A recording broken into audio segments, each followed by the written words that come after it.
seneng nggak? Atau merasa kecewa atau apa?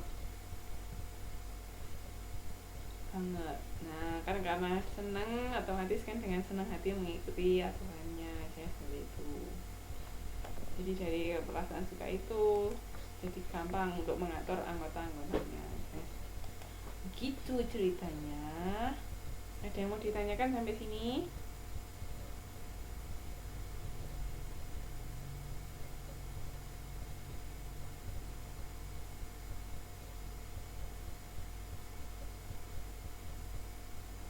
Ada yang mau ditanyakan enggak?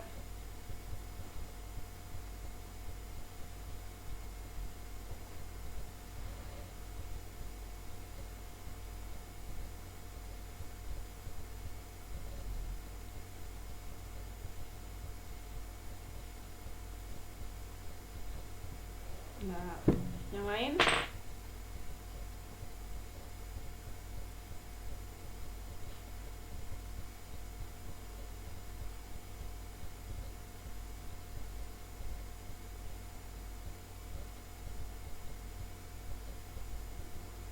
Oke, kalau nggak ada saya lanjutkan ya. Jadi pengaruh kelompok terhadap perilaku konsumen.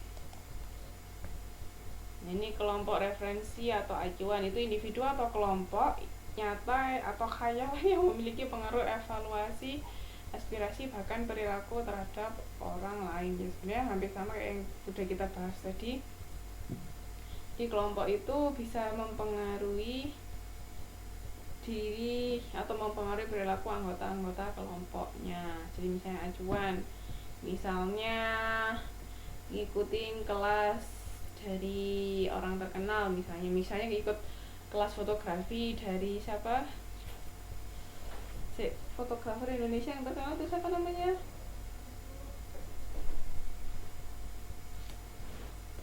saya ingat wajahnya tapi lupa namanya, mendadak lupa.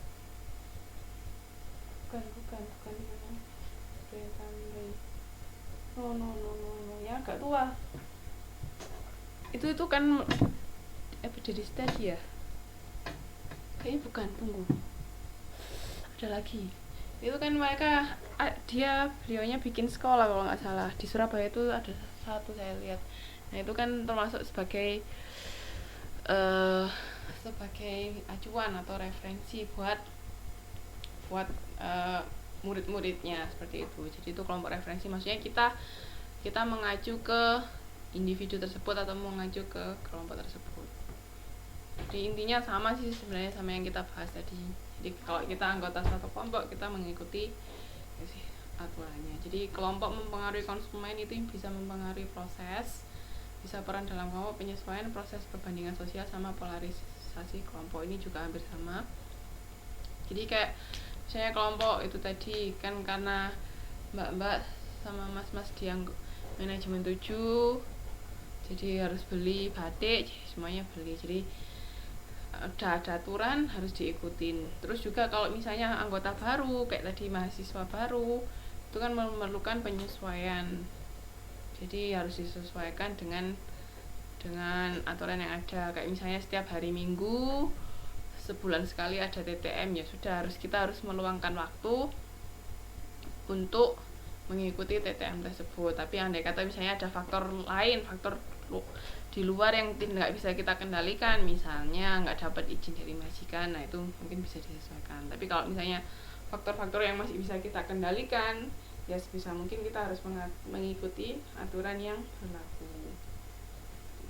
Jadi ini kelompok itu sangat besar perannya terhadap masing-masing individu. Iya, nggak apa-apa. Mbak Susi loh ya.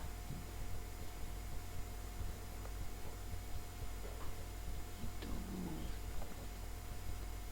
Kalau menurut mbak-mbak sama mas-mas, seberapa besar sih kelompok itu bisa mempengaruhi diri mbak-mbak sama mas-mas? Ya, nggak apa-apa mbak.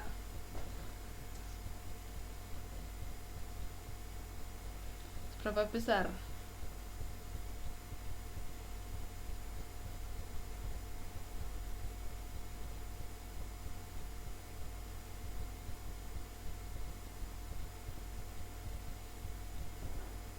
Gampang, misalnya kelompok informal dulu deh.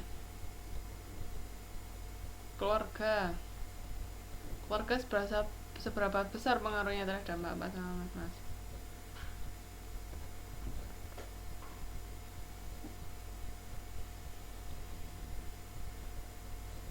Nah kan, ya kayak misalnya keluarga itu sebenarnya kelompok yang paling penting buat hidup kita. Karena apa?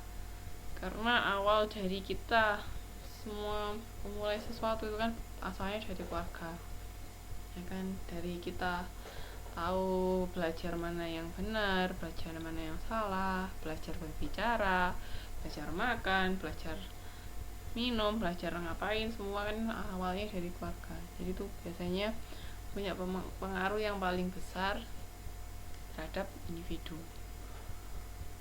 Ya enggak, nanti di modul 6 kalau nggak salah kita bakalan bahas tentang keluarga. Ini kelompok formal sama informal tadi sudah ya.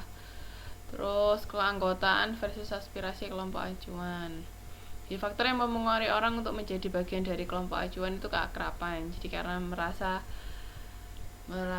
senang dengan teman, maksudnya senang bukan senang dalam arti apa ya, maksudnya senang bergaul, senang kumpul-kumpul, merasa akrab, itu bergabung misalnya. Terus ekspos terhadap seseorang itu bisa, maksudnya dalam kelompok tersebut bisa diri kita bisa terekspos, maksudnya kita bisa apa istilahnya, menunjukkan kita itu seperti apa, kita punya kelebihan apa, itu bisa. Terus kepaduan kelompok, itu kelompoknya bisa terlihat kompak atau enggak. Manajemen 7 kompak apa enggak.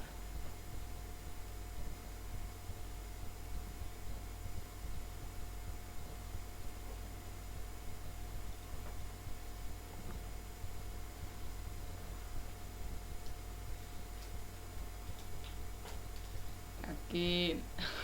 Kok ada yang bilang enggak, ada yang bilang kompak.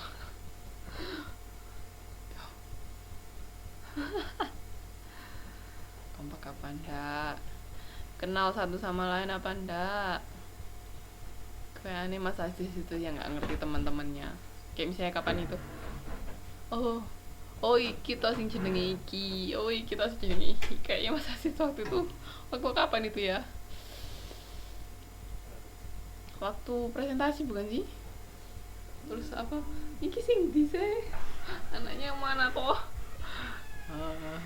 Itu kan bisa dilihat. Ya mungkin kan karena juga maksudnya kurang sering bertemu, tapi kalau misalnya sering bertemu beda cerita pasti. Ya enggak apa-apa. Tapi kan kadang-kadang juga ada kan, maksudnya walaupun nggak bertemu langsung tapi sering berinteraksi itu juga merasa akrab sama orang tersebut. Pernah nggak kayak gitu ngerasa, maksudnya nggak pernah ketemu orangnya langsung tapi misalnya sering berinteraksi, atau mungkin orang itu misalnya aja kayak kayak selebritis